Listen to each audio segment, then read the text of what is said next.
made it. Here we are. Oh, greetings, people of the internet. Boy, what a day. Like, been running around all day. Was up early again. Decided to go work out. And me, I'm like out exercising down by the water. And boy, was it like humid. I guess it rained here last night. There was puddles everywhere and it was humid, and it was like not the hot, but I guess the humidity makes it so bad. And just like and I'm like, it's the beginning of June and it's already that bad and humid. What's weird is like it was already in the upper 80s. I think it was even 90 degrees and at some points in May. So probably going to be a hot summer. But did my running or exercising this morning. Came home all slimy. Didn't have time. Ate a little bit, and I had to go do some errands. I have to do some corporate like photos for my sister this weekend. They need photos of her for the website for her company, and she didn't never had anything like that. So somewhere in the depths of one of my storages, I think I had a white background and some stuff like that. I hardly ever, never used that. So I went to go dig all that stuff out and bring it over. I think she's coming over this weekend to do some of those pictures. And I think by the time I finally got to sit down, it's like 4:30. Really, again, didn't eat much all day long. Ate a quick dinner. And I'm tired running around. That heat really gets to me. So, we'll get through this show here tonight. And I think it's nap time, bedtime, early for me. So, But thanks for everybody for tuning in. My name is Michael. I'm a women's photographer in New Jersey, and I've been doing this for years and years and years, and I've photographed hundreds of women through the course of my career. And what we do on this little show is just answer questions women may have about boudoir photography, because it's not as easy as you think to go and find somebody. And week after week, we find examples of things that weren't the best for some people, and we don't want that to happen. We want women to have a great experience, give them the information to make smart choices. That way they can enjoy, their sessions and their photos for years to come afterward. So we'll get my voice as bad, 5 or so questions every week and get into some pretty detailed answers and try to help out as many people as we can. So that's our goal, as we see every week, if my voice can make it through talking nonstop for that long. But we endure. Do I look too bright? I feel like I'm too bright. Maybe I'm not. Do I have to turn down my lights a little bit? I don't know. I feel kind of bright. But anyway, I got some new questions loaded. We're going to go through these this evening. Let me get my name off here and we'll jump right into business. Take my name off. And I think I contacted this company and we're having all kinds of issues with these questions popping up and going all over the place. And they said they fixed the issue. It was a coding issue. So hopefully we'll have a smoother, problem-free question display night tonight. I'm not sure how many we are down here. 6. So we got quite a few questions on here this evening. And we are going to jump right in and get rolling. And so question number 1 on this June night. I recently paid for a session that was $900 for 10 digital pics. It's a lot. It's a lot of money. I love my shots and wanted one more. Note, I was a repeat client of this photographer. Continued. Next thing I got to get these guys to do is give me more room for questions on the bottom here.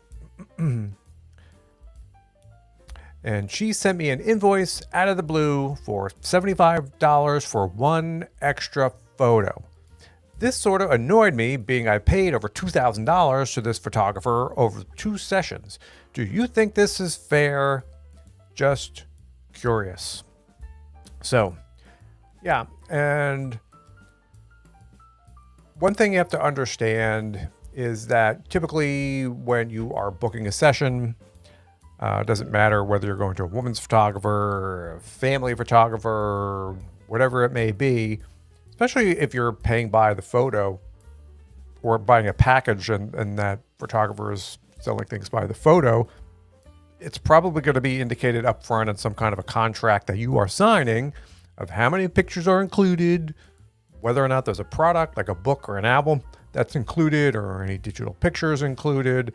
And that pricing is based on that particular package, and that's what your expectation should be.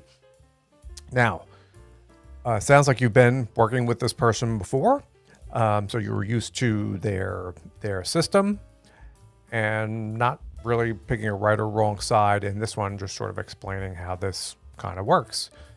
And photographers are going to all be different, and I guess it's not too different from maybe going to a restaurant and one that you go to all the time. And let's say you've been going to McDonald's your whole life and you walk in there and they say you want a Big Mac, and I don't even know what a Big Mac costs now. It's got to be a lot of money, $8. And you're like, well, I've been coming to this Big Mac my whole life, or to this restaurant my whole life. You're not going to charge me less for a Big, and they'll look at you like you're a crazy person. Well, I don't know, it's $8 if you want a Big Mac. What does it matter how long you've been coming in here? Or if you go to your local gas station, well, I've been coming to this gas station for 10 years. You're still going to charge me, I don't even know what gas costs, $2.50, $3 a gallon? You're not going to give me a discount? And they'll look at you like a crazy person, right? Or if you sit down with a bunch of kids in a restaurant and one extra kid comes in and they want a meal, you're going to pay for that extra meal. Just because you have 6 people there and one more person comes in and orders a dinner doesn't mean the restaurant's going to give it to you for free. It's going to be another $15 for that kid's meal. Well, I already paid for 6 meals, 7 meals. You're going to charge me for one more meal? So yes. So typically photographers would not be any different than a gas station or a restaurant or any other business that is selling their services or products. I think you need to approach this with the expectation, if you were paying for 10 pictures and you wanted more, that's going to wind up costing you extra. People have this kind of idea in their head that, well, it's just digital, it doesn't cost anything. That's not entirely true, and I'm not going to go down that rabbit hole. However, I can understand with just one more photo, and, what the heck is the difference? And see, I think that the expectation on the client needs to be, or that frame of mind from the client needs to be one of where, yeah, I'm getting something that's not included in my package. I should expect some, and whether or not you knew that, if they were indicating ahead that the extra pictures are going to be X or something like that, but you have to understand there's going to be some cost to that, and understand, yeah. Now, approaching it that you should be getting it for nothing, I think is the issue here. Now, if photographers like, oh, Judy, I have no idea what this woman's name is. Judy, you're so good to me. No worries. I'm going to throw in one extra shot for you. I appreciate you coming to see me. I know how hard it is to pick out photos. Here's one more for you. Hope to see you again in the future. And, maybe some photographer may be like that and throw in an extra picture or two, and, in terms of building goodwill or over-delivering for a client, and that would be really nice, and I'm sure there are photographers that would do something like that. There are also those, I guess, earning a living and doing more work, and therefore they want to be compensated for their work. So I don't necessarily think you could be mad at the photographer, for wanting to sell you something that is over and above for what you were paying for. But yes, I understand at the same time, people, I spend so much money. But you have to think, I spend so much money with McDonald's. They still charge me every time I go in there. I'm a McDonald's customer my whole life. People get this sort of thing going on in their mind that somehow they're entitled. Or if you want me to come to you, you're going to like give me something for nothing. And that's not always the case in every situation where companies or businesses are going to operate in that way. But yet people get this idea in their mind. So I don't know if that's always an issue with the business. They sort of set their framework and their groundwork. And I'm not trying to pick sides here, just trying to say you have to understand that adding something on over and above of what you were paying for, it's reasonable to expect to be charged for that, whatever their normal rates are, or if that's spelled out in the contract that you sign, what that would sort of be. It's nice to get thrown in a freebie here or there. I mean, it's nice for the customer, but I think expecting something like that is setting yourself up for a bit of disappointment. So, and there goes my voice on question 1 already. I'm going to need an interpreter. So, good question. I appreciate you sending that in. Hopefully I didn't like harsh or mellow, but that's how that one I would see that from my point of view. Okay, so question number 2. How far in advance should I schedule my boudoir shoot before my wedding? I don't want to be too early or too late. Thanks, Janine. And super common question. And in my experience, brides are not great waiting to the last minute. I mean, I could tell you I've had women literally contact me like 10 days before they were getting married, thinking they're going to get a photo album. Not all, but that group, I guess they have a lot going on. Maybe it's a last minute thing that comes up, and especially what's tough if you're getting married in the spring, there may not be any room left at the hotel, to get any people in last minute in the spring to do a session, because it could be pretty busy then, or around if you're getting married in the fall. Christmas can be super busy as well. But I would always say, there's no such thing as too early, because you could always book your session. I've had women do it a year or so ahead of time. Say they're getting married in spring of 2025, say April 2025. They may book now, February or something like that, 2025. They book, like that far in advance, secure a date a couple of months before their wedding. But generally 2 to 3 months is a good guideline there as to how many months before, because people don't often remember that after a session is completed, depending on how busy a photographer is, it may take a while to go in and edit all photos, and that takes a bunch of time. It takes a while for you to pick out the favorites. It takes time to put a book proof together. It takes time to send out the book. It takes time for the printing. It takes time for the binding. It takes time for the shipping to get to you. Some manufacturers are quicker than others. They get backed up a little bit. So there could be, just in the logistics of it, a couple weeks built into there of all this work going on. So you need some of that and some wiggle room in there after the session. But too early, 2 to 3 months is good. That's not bad. Too late is 10 days before your wedding. So I understand that sometimes sessions come up kind of last minute. Like, I'm going to do it. I wasn't thinking about it now. I think I'm going to go and do it. And people wait.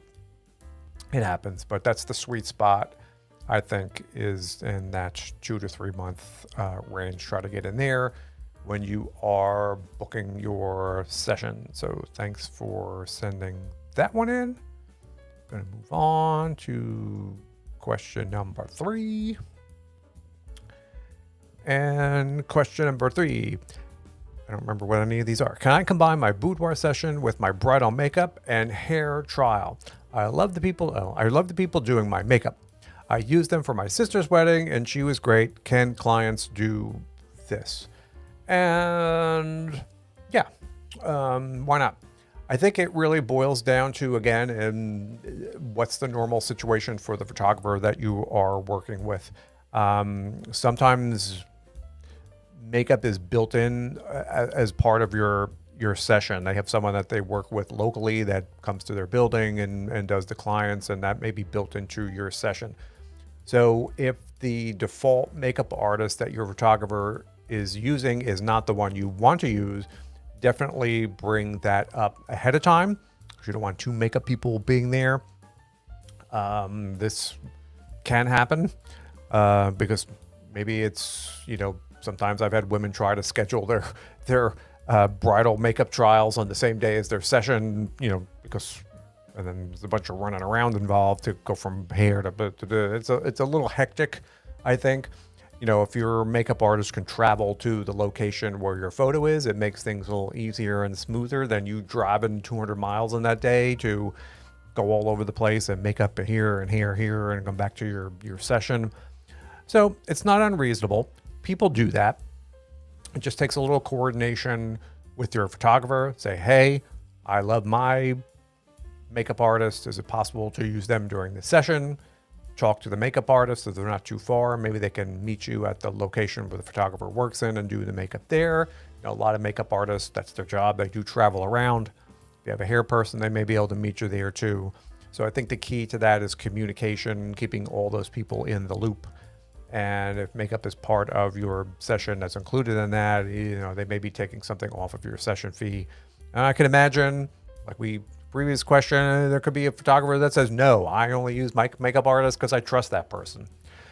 So before you sign anything and you really want to use your own makeup artist, I would clear that up, see what your photographer wants to do. And if they're just only using their person, that may not be the best, choice for you in terms of a photographer. But clients do that. It just takes a little bit more work and communication with your photographer. So that's a very good question, because that's a real question. You run into it, especially with brides, And I certainly have had this same situation where people have been to weddings as a bridesmaid and they really like the way that person did their makeup at that time, and then they want them to do their own wedding and they get attached to a makeup artist. They like the way, then they want to use that for that session because they trust them and, they want their makeup to look a certain way. They don't want to try someone they don't know because they're afraid it's not going to look how they want. So as far as I go, I would be very accommodating for something like that. But again, check into your local photographer and make sure they feel the same way. Because as you can see from question number 1 tonight, everybody has their own way of operating, and you don't want to pay or show up and find out that's not what this person wants to do, or it's not in their normal workflow. Remember, all photographers are different, and they're going to operate in different ways. But excellent question. Thanks for sending that in tonight. Boy, we are just rolling along here. I'm speeding through. I haven't been dragged down yet. And you think I'd be drinking water tonight, and I'm not. I don't know why I'm drinking cola. Because it was cold. I think it was in the fridge. And I started to get like these thunderstorms, and my ears have been so clogged. I think the caffeine helps my headache a little bit. But that's besides the point. Okay, so good question. Where are we? We are on question number 4. Here we go. It's a multi-parter. I wanted to do some erotic photos during my shoot. Eye covery emoji.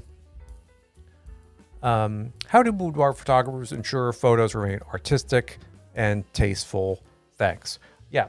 So as I get myself all tangled up as usual in my wires here,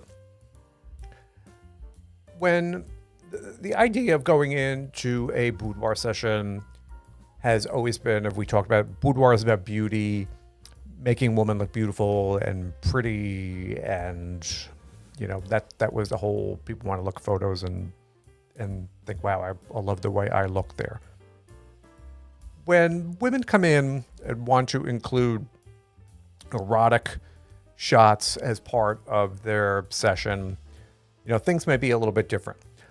And one thing you have to remember, we discuss all the time too, is erotic is a relative word that means very different things to very different people. There's a whole range going on there of what may be considered erotic, from one extreme to, back to closer to standard boudoir. And that's different for every single person. One person's tame is another person's very, very wild. And that's, people are very, very different. However, so based on what your definition of erotic is, now I will give you an example from, some of the shoots that I've done in the past. Now, I've had women show up. I want to do something that's kind of wild. And let's just say for a moment they wanted to use like a vibrator as a prop in their shot, which blew up in popularity. I'm going to say 6-7 years ago.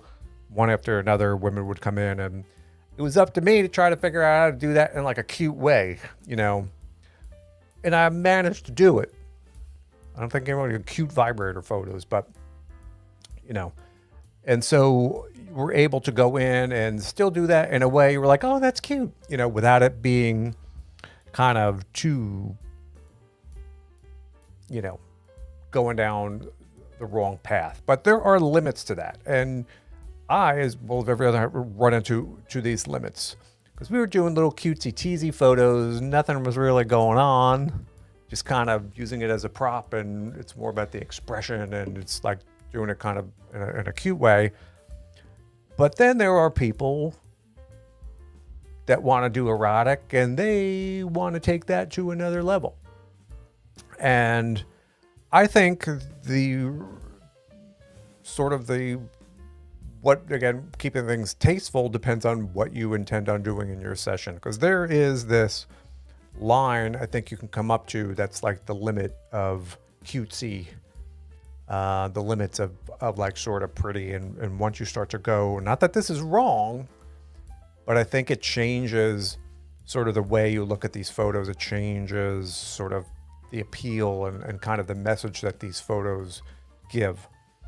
So there is a line, maybe a little different for everybody, but there's that tasteful line, artistic line. And once you start to go and maybe you're taking that little prop and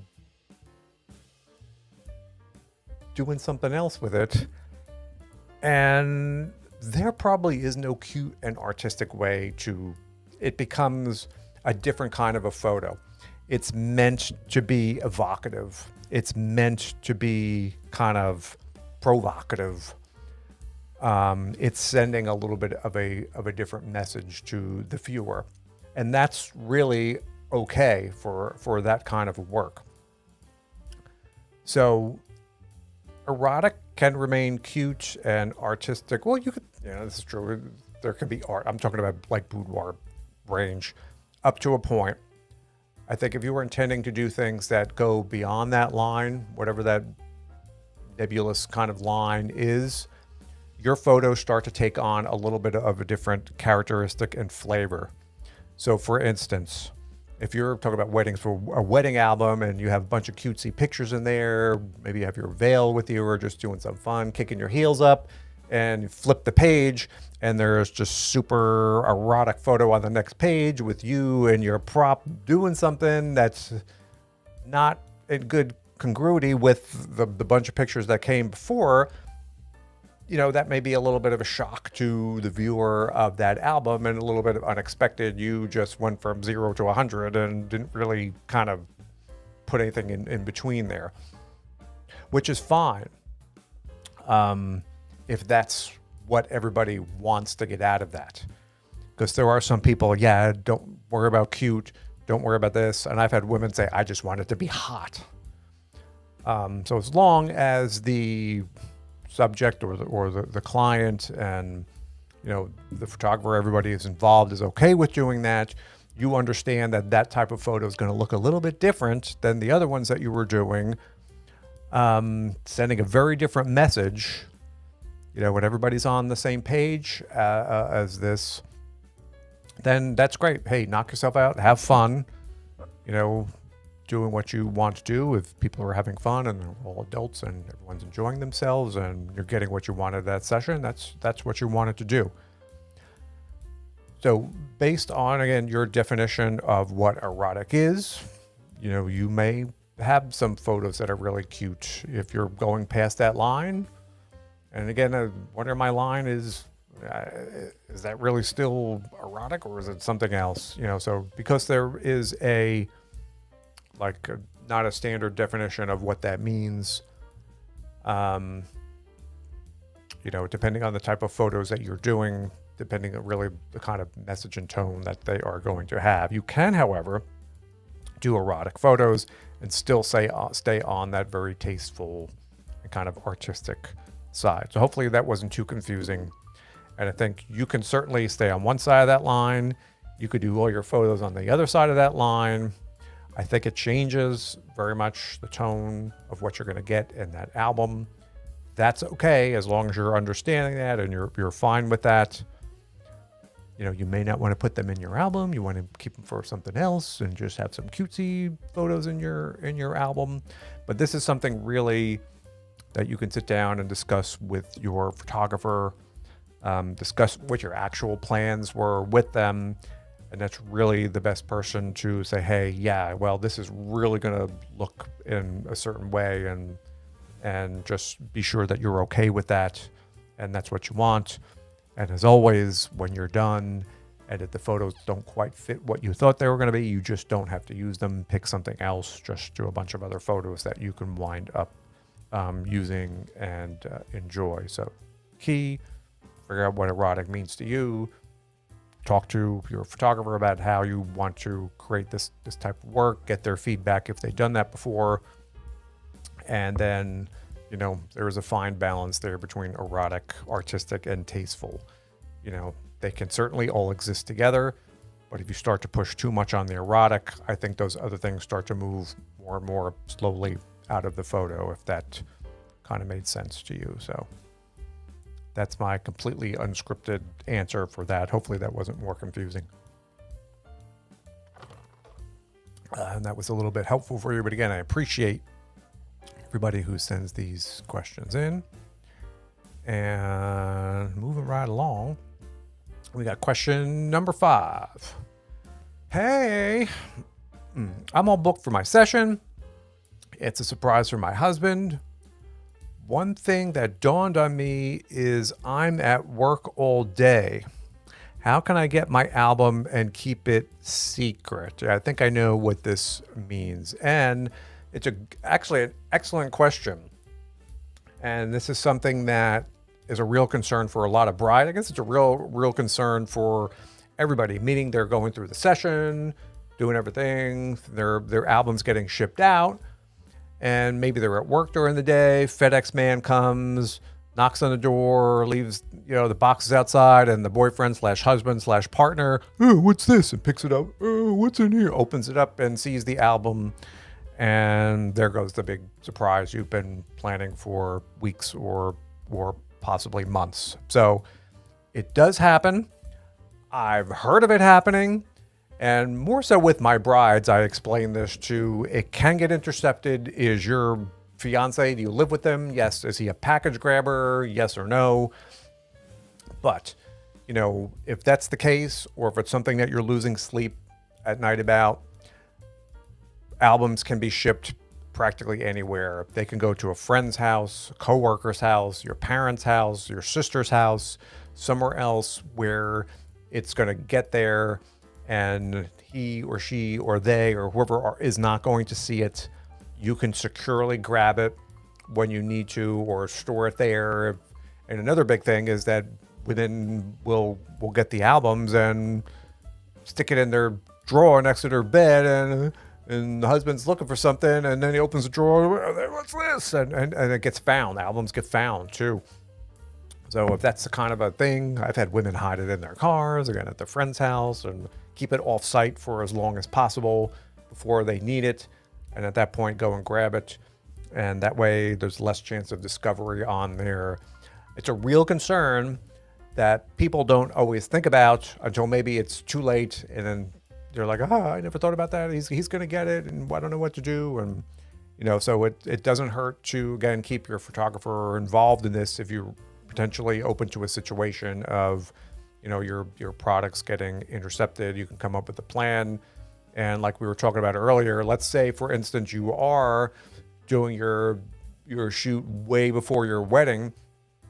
Also, an option I give a lot of women too is, say you're doing your shoot now in June, you're not getting married in November, your stuff is going to be done. You can do all your selections, do your album layout, and the photographer can maybe just hold your book all through the summer to the beginning of the fall, and maybe not even ship it out for printing or so, just to a couple weeks before your session. So that way it gets printed and shipped out, and it's not going to arrive to where you are until a week or two before you need it. So that's an option too. I've done that from time to time, is just to delay the shipping, do all that work ahead of time, because the bride wants to get that off of her to-do list and move on to her other chores, and we'll get the album done. So excellent question. That's one of those real questions that, people don't think about till it's actually hits them, and like, what am I going to do now? So yeah, there are options to have that happen or not have that happen, which I've had books intercepted,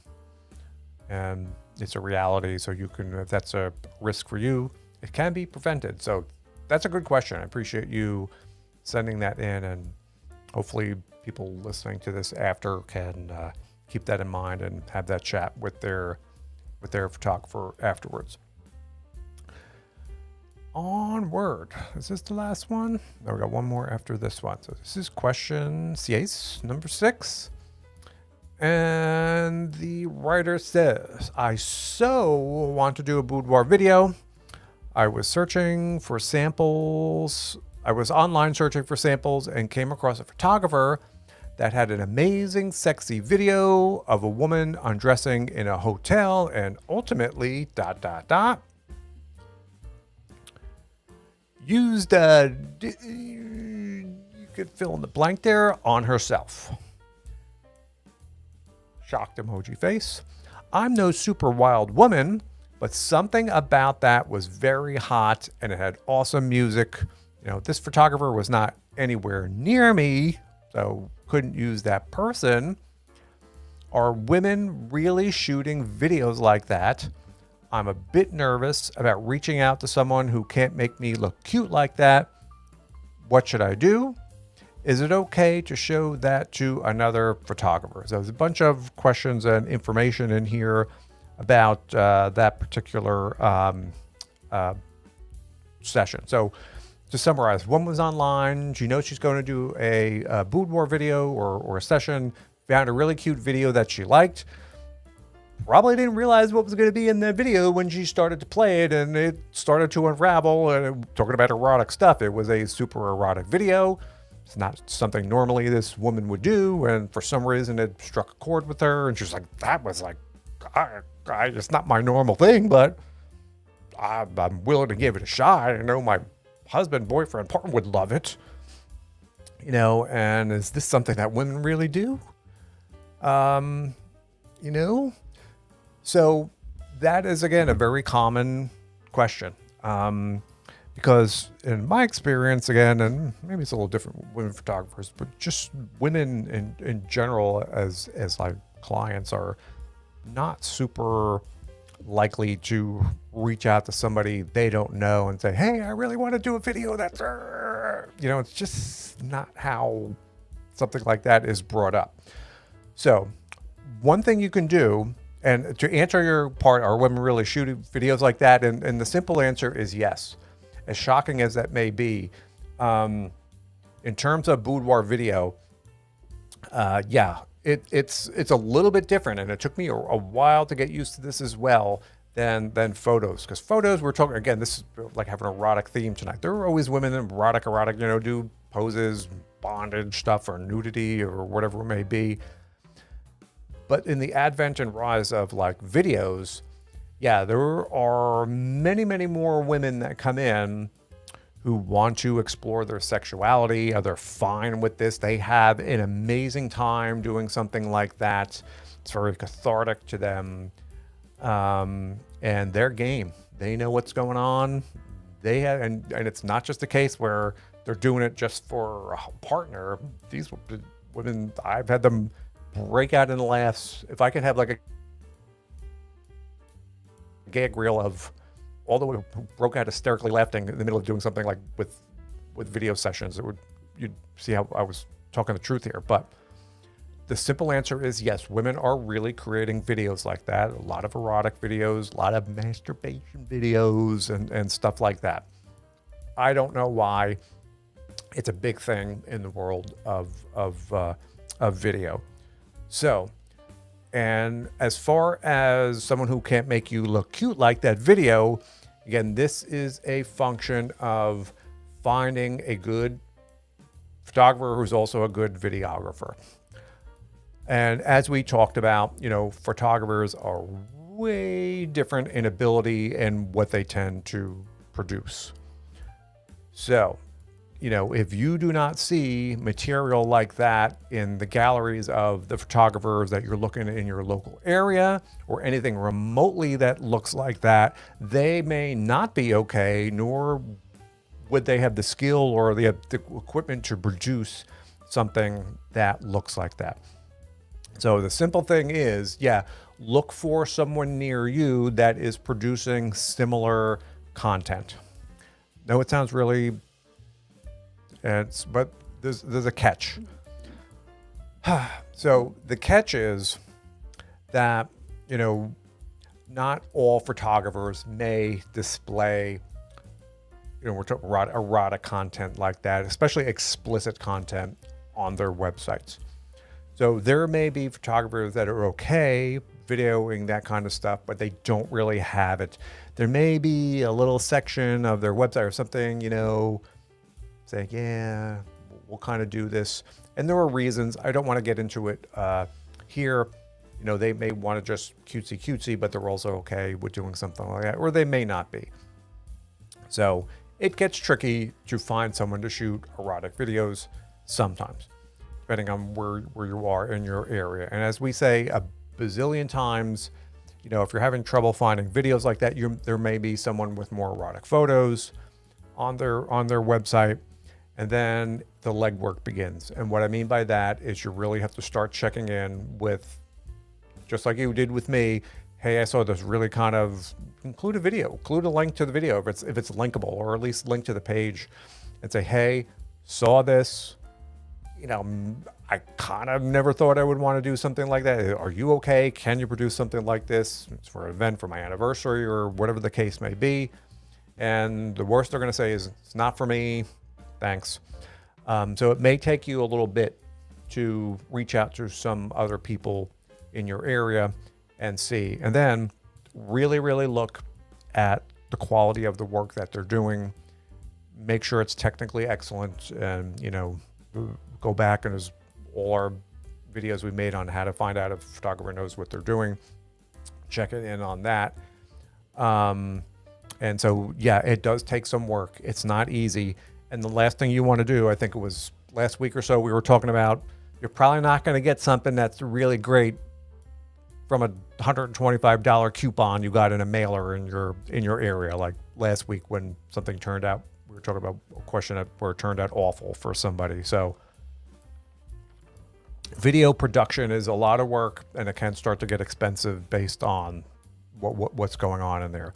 You also need to be comfortable with the person or people that are there filming, because sometimes if photographers have a lot of cameras, there may be more than one person there. So you have to ask some questions. Don't show up blindly expecting that to do it. You're probably not going to find it with the cheapest photographer in your area. You may have to travel. You may have to set arrangements to go a little bit further than you thought you may. So don't be nervous about reaching out. That's actually exactly what you want to do. The worst they're going to tell you is, that's not the project for me, but that's fine. You just move on to the next one. This is about you and trying to get what you want. Just because they don't care. It's not for them. And you may have to do a little bit of work to find out what to do. Yeah, it's absolutely okay though to show that, like I noted, to another photographer as well. So that way they can see it exactly and give you a simple yes or no, we can do something like that, or no, that's not for me.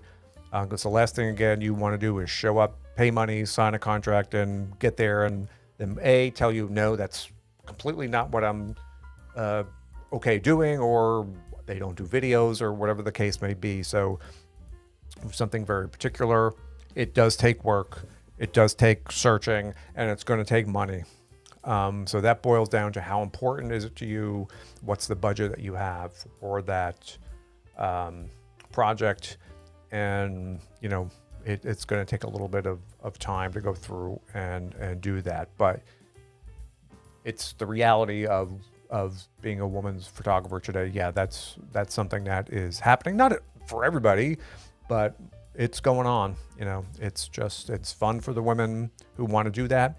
And remember, boudoir is different for every single person that walks into that space. And as we were talking about earlier, when it comes to erotic, you know, some women just want to come in and do cutesy pictures, and that's fine. Others want to come in and have a more adventurous session, and that's fine. You know, so there isn't one right way to do that.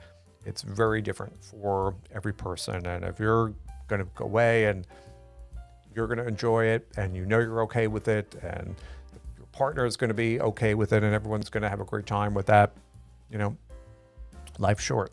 You know, go out and make a video you're going to enjoy. So I appreciate that question. Complex kind of a question, but, you know, this is what I'm here to help people with. So thanks for sharing that. And I know the video you're talking about too. And the funny thing is, I saw your question and I know exactly, not only do I know the video, but I know that photographer, and I haven't chatted with him in a while. So I started, hey, you know, and I've been emailing him back and forth the past few days. So I thought that was funny when I saw your question. Okay, so on to question number 7. Hey, I saw your video on classic boudoir poses. I love it. Anything I should be aware of if I want that look when I go in to do my session? Audrey, anything I should be aware of when that I want to look to go and do my session? Well, the one thing that just pops into my mind is that when women, if you're doing solely, you want to come in and do something that's very, very classic, what I would say to you is, because usually we're going to be doing a lot of pictures in black and white. And the one mistake that I found that people do is they will bring in like purple underwear, or they may have stockings in a whole set like that, which is nice, but it's purple, or some other color. And the one thing that gets difficult is that when you're taking a color like that and trying to convert them into black and white, especially if people want those real contrasty images, purple ain't gonna work. And, you know, so what you really need to do is to stick to basically black lingerie or white lingerie. Red does not look good, especially if you want a lot of black and white photos. Stick to black, stick to white lingerie, so that way when the photo conversions happen, you know, you have that contrast and that look. Because like purple lingerie, look, red is, depending on the filter and how you convert your red, is bad. Red does not convert to black and white. Purple does not convert to black and white really great. And the photos just lose a lot of that classic feel to it. And another thing that I've kind of noticed, and maybe this is just me because I'm not the world's greatest Photoshop person. I try to do as little in Photoshop as possible. But being like super tan also has an effect, I think, on black and white photos. Like if you're a light skin and you're very tan, converting that, depending on how it just, like suntans can affect that too. I think I've found in my experience as well. So those are two just kind of things that I know women have come in with. And multicolor is fine if you're doing color. Pink is cute if you're doing color photos, you know, because red is great. I love red in that. But if you're classic, and I think people may want a lot of black and white in there, stick with black, stick with white. And I think that will be something that will convert for you a lot better. You know, so that's the one thing that I think you should keep in the back of your mind, which isn't too evident, especially if you want black and white in your session. So think we have gone through all our questions for this evening, and I'm going to wrap up here. So it's always great to get all that information from people. Gets me thinking. Glad we can help people out here answering some of these questions. And as usual, a lot of these are coming right through my website. People will email me or they'll put it in the chat on the website. And if you have anything and you're seeing this afterwards, you could certainly leave comments below the video. I see them when they pop up, and we can put the questions in a future episode of this show. So once again, I want to thank everybody for watching. I think I'm going to go take a shower and relax. What time is it now? It's almost 8:30. I've been running around since 7:30 this morning.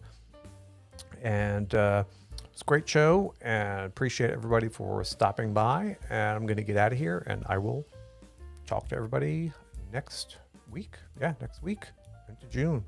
Already next week starts I'm on the beach 3 days, I think, for 3 sessions already next week. So I'm in beach mode. So I'll be out. I have to start scheduling the show around my my beach sessions during the summer. So thanks for everybody, and I will see you next week. Bye.